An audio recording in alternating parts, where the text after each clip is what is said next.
ஓசியா 8ஆம் அதிகாரம். உன் வாயிலே எக்காலத்தை வை.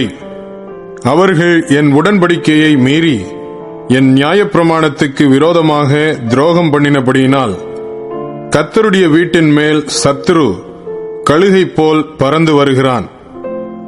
எங்கள் தேவனே, உம்மை அறிந்திருக்கிறோம் என்று சொல்லி இஸ்ரவேலர் கூப்பிடுவார்கள்.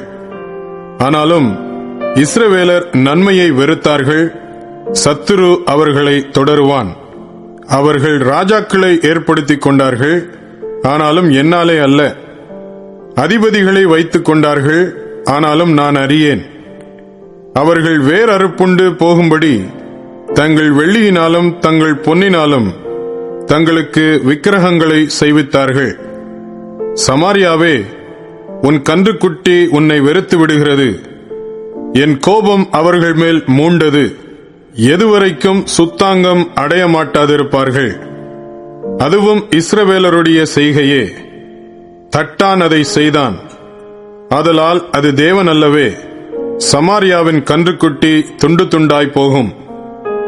அவர்கள் காற்றை விதைத்து சூறை காற்றை அறுப்பார்கள். விளைச்சல் அவர்களுக்கு இல்லை. கதிர் மாவை கொடுக்க மாட்டாது. கொடுத்தாலும் அந்நியர் அதை விழுங்குவார்கள். இஸ்ரவேலர் விழுங்கப்படுகிறார்கள். அவர்கள் இனி புறஜாதிகளுக்குள்ளே விரும்பப்படாத பாத்திரத்தை போல் இருப்பார்கள். அவர்கள் தனித்து திரிகிற காட்டுக்கழுதையைப் போல் அசீரியர் அண்டைக்கு போனார்கள். எப்ராயிமர் நேசரை கூலிக்கு பொருத்திக் கொண்டார்கள். அவர்கள் புறஜாதியாரை கூலிக்கு பொருத்திக் கொண்டாலும் இப்பொழுது நான் அவர்களை கூட்டுவேன்.